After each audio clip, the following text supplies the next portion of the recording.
Hello everyone. आज आपके सामने मैं ला रहा हूँ नया वीडियो जो कि बहुत ही इंपॉर्टेंट है। इस वीडियो में मैंने आपको बताया है बुक बिल्डिंग के बारे में।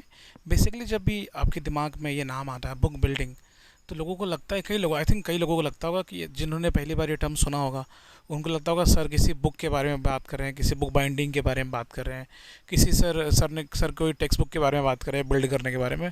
बेटा लेकिन ऐसा नहीं, मैंने जानबूझ के इंटेंशनली ये नाम मैंने ऐड किया है, बुक बिल्डिंग ऑफ शेयर्स। ठीक है।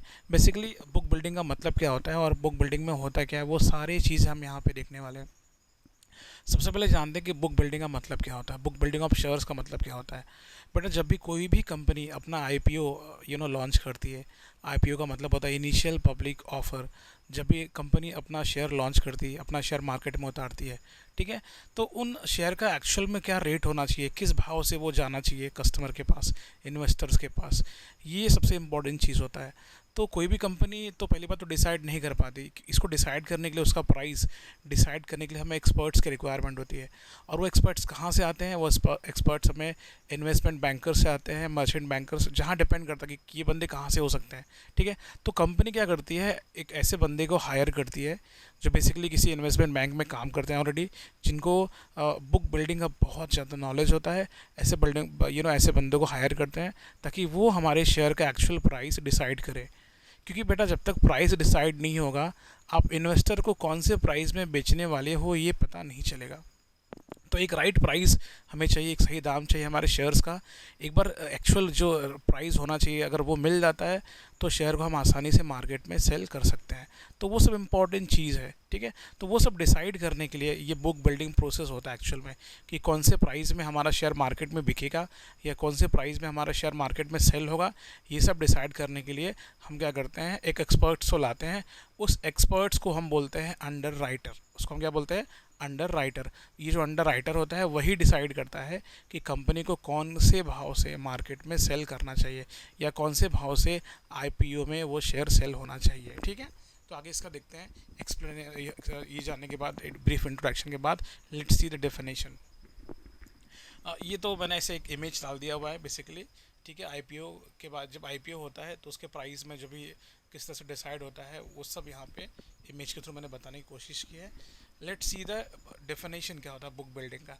बुक बिल्डिंग क्या होता है? ये प्रोसेस होता है जिसके अंदर अंडर राइटर डिसाइड करता है कि कौन से भाव से हमारा शेयर मार्केट में बिकना चाहिए with the help of IPO के थ्रू। ये तो मैंने आपको पहले बता दिया। तो अंडर राइटर जो होता है वो डिसाइड करता है, डिटरमाइन करता है।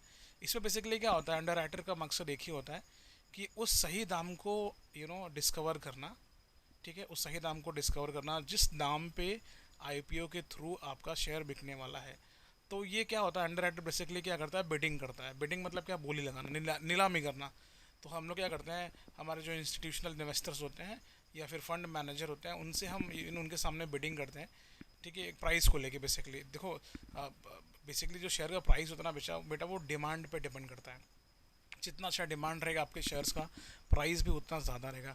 अगर आपके शेयर्स का, अगर कंपनी के शेयर्स का कोई डिमांड ही नहीं, कोई इन्वेस्टर उसे परचेज ही नहीं कर रहा है ना, तो जाहिर सी बात है प्राइस अपने आप डाउन हो जाएगा। ठीक है। एक ऐसा एकदम लाइव एग्जांपल मैं आपको बता रहा हूँ। पेटीएम का आईपीओ जब लॉन्च हुआ था बेटा, तो स्टार्टिंग में जो था प्राइस गया, लेकिन ना उसके प्राइस का, उसके शेयर्स का, पेटीएम के शेयर्स का डिमांड नहीं होने की वजह से सारा जो प्राइस है वो डाउन हो गया। तो ये जो शेयर्स का खेल है, जो प्राइस का खेल है, बेसिकली ये डिमांड पे डिपेंड करता है। जैसा डिमांड रहेगा आपका प्राइस अपने आप बढ़ते जाएगा। ठीक है। लेकिन फिर भी आपको एक स्टार्टिंग में तो एक प्राइस आपको टारगेट करना पड़ेगा कि कौन से प्राइस में मैं टैग करूँ ताकि डिमांड बढ़े। तो वो प्राइस डिसाइड करने के लिए अंडर राइटर अपॉइंटमेंट करना पड़ता है। ठीक है। बुक बिल्डिंग बेसिकली कौन सा प्रोसेस होता है जिसमें हम लोग क्या करते हैं, हम लोग, it is a process of generating, capturing and recording investors demand for shares. Basically under writer क्या करता है, डिमांड को देखते हुए भाव को कम ज़्यादा करते रहता है। ठीक है। Usually the issuer appoints a major investment bank to act as a major securities underwriter और बुक रनर। मैंने आपको बताया ना, बेसिकली इन्वेस्टर, हम लोग क्या करते हैं, इन्वेस्टमेंट बैंक जो कंपनी होती है, जो कंपनी अपना शेयर लॉन्च करने वाली है, इशू करने वाली है, वो इन्वेस्टमेंट बैंक के थ्रू अंडर राइटर को अपॉइंट करती है।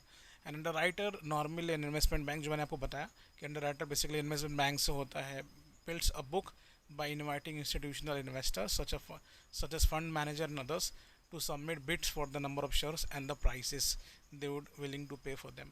बेसिकली ये जो अंडर राइटर होता है, ये क्या करता है, इंस्टीट्यूशनल इन्वेस्टर्स को, जो बहुत पैसे वाले होते हैं, उनको इनवाइट करता है और जो फंड मैनेजर्स को इनवाइट करता है, ठीक है, और इनसे बोलता है कि भाई कौन से दाम में तुम इंटरेस्टेड हो बाई करने के लिए। उसके बाद अपने बाद देखो जितना ज़्यादा डिमांड रहेगा ना, प्राइस अपने आप बढ़ेगा और प्राइस सेट हो जाएगा फटाक से। इसका प्रोसेस क्या है एक्चुअल में, कौन सा क्या प्रोसेस है। जब ये बुक बिल्डिंग होता है तो उस बुक बिल्डिंग में कुछ प्रोसेस होते हैं, उस प्रोसेस के थ्रू ही ये जो शेयर के प्राइस है वो डिसाइड होते हैं। पहला प्रोसेस क्या है, पहला तो आपको अंडर राइटर अपॉइंटमेंट करना पड़ता है। बिना अंडर राइटर के कोई भी चीज़ आप कर नहीं सकते। तो वही वहाँ पे लिखा है, the issuing company hires an investment bank to act as the underwriter who is task with determining the price range the security can be sold for and drafting a prospectus to send out to the institutional investing community. Basically underwriter का काम क्या होता है, पूरा A to Z काम होता है। मतलब स्टार्टिंग से लेके जब तक IPO आपका होने के पहले से लेके IPO होने के बाद तक का सारा काम अंडर राइटर हैंडल करता है, ठीक है। अंडर राइटर क्या करता है, इंस्टीट्यूशनल जो इन्वेस्टर्स होते हैं उनको लेटर ड्राफ्ट करता है कि भाई आओ हमारा शेयर खरीदो। तो ये सारा काम फिर एक बार शेयर खरीदने लगता है ना, तो धीरे धीरे डिमांड बढ़ने लगता है और प्राइस भी बढ़ने लगता है। तो अंडर राइटर सारा काम करता है, ठीक है। The investment bank invites investors, normally large scale buyers and fund managers, to submit bids on the number of shares that they are interested to buying and the prices they would be willing to pay। ये basically मैंने आपको पहले बता दिया, ये जो under writer होता है वो बड़े बड़े इंस्टीट्यूशनल इन्वेस्टर्स को इनवाइट करता है, फंड मैनेजर को इनवाइट करता है कि भाई आओ और हमारा शेयर जो है वो बाई कर लो। मतलब देखो कौन सा प्राइस वो देना चाहते हैं, दैट इज़ इंपॉर्टेंट, क्योंकि वो लार्ज नंबर में होते हैं, वो ज़्यादा से ज़्यादा शेयर खरीदते हैं। एक बार शेयर का डिमांड बढ़ जाता है ना, तो प्राइस भी अपने आप बढ़ने लगता है, तब हम किसको भी अपने हिसाब से डील कर लेते हैं। The book is build by listing in evaluating the aggregated demand for the issue from the submitted bids. The underwriter analyzes the information and uses a weighted average to arrive at the final price for the security, which is termed the cutoff price। तो ये भी होता है कि underwriter क्या करता है कि जब एक बार डिमांड देखता है कि भाई कितने लोगों ने डिमांड किया हुआ है या कितने लोगों ने शेयर्स के लिए वो फॉर्म भरा हुआ है, कितने लोगों को शेयर चाहिए, कितने लोग ने ख़रीद लिया, कितने लोग ने एप्लीकेशन मनी पे किया, हर चीज़ डिसाइड करता है। हर डिसाइड के बाद वो एवरेज प्राइस निकालता है, कितने नंबर ऑफ़ शेयर बिके हैं divide by number of investors, कितने लोगों ने खरीदे हुए हैं। उसके बाद क्या होता है, वो डिवाइड करने के बाद अपने को एक एवरेज प्राइस निकल आता है, और वही एवरेज प्राइस को हम लोग कट ऑफ प्राइस बोलते हैं। तो हमें पता चलना चाहिए ना भाई कितने हमारे शेयर्स बिके हुए हैं या कितने अमाउंट के बिके हुए हैं, कितने लोगों ने परचेज़ किए हुए हैं, वो अपने आप हमको एवरेज प्राइस निकलता है, उसको कट ऑफ प्राइस बोलते हैं, ठीक है। The underwriter has to, for the sake of transparency, publicise the details of all the bids that were submitted. देखो जितने भी डिटेल्स होते हैं वो अंडर राइटर को अपने पास प्राइवेसी प्राइवेट रखना पड़ता है, क्योंकि सारे डॉक्यूमेंट्स जो होते हैं वो सीक्रेट्स होते हैं, वो आप किसी को बता नहीं सकते, ठीक है। Shares are allocated to the accepted bidders. जितने भी शेयर्स होते हैं हम जिन्होंने भी बिड लगाया था उनको अलोकेट करने पड़ते हैं। तो ये सारे प्रोसेस होते हैं, इन्वॉल्व होते हैं। एक बार जो भी बंदा आपके शेयर्स के लिए इंटरेस्टेड है ना, वो उसने बिड कर लिया, उसने बिड लगा लिया कि भाई मेरे को इतना शेयर चाहिए, इतने प्राइस में चाहिए, तो ये जो अंडर राइटर होता है ये पूरा शेयर्स उनको अलोकेट करता है, उनको देता है, और वो जो उन्होंने प्राइस पे किया उसको उसको लेता है। तो इस तरह से अंडर राइटर का पूरा काम क्या होता है, अंडर राइटर जो होता है वो पूरा बुक बिल्डिंग के प्रोसेस को करता है। बुक बिल्डिंग प्रोसेस में क्या होता है, शेयर्स के प्राइस डिसाइड होते हैं, और ये सारा का सारा काम अंडर राइटर करता है। अंडर राइटर का काम पूरा A to Z होता है, IPO के पहले से लेके IPO के बाद तक का सारा काम वो करता है, और शेयर के सही प्राइस को शेयर का क्या सही दाम होना चाहिए वो सब डिसाइड करता है, और ये सब प्रोसेस उसमें इन्वॉल्व होते हैं, ठीक है। अगर वीडियो से आपको कुछ भी समझ में आया, प्लीज़ लाइक करो, शेयर करो, सब्सक्राइब करो, और दूसरे को भी ये वीडियो शेयर करो ताकि दूसरे को भी नॉलेज बढ़े। तब तक के लिए बाय एवरीवन, टेक केयर।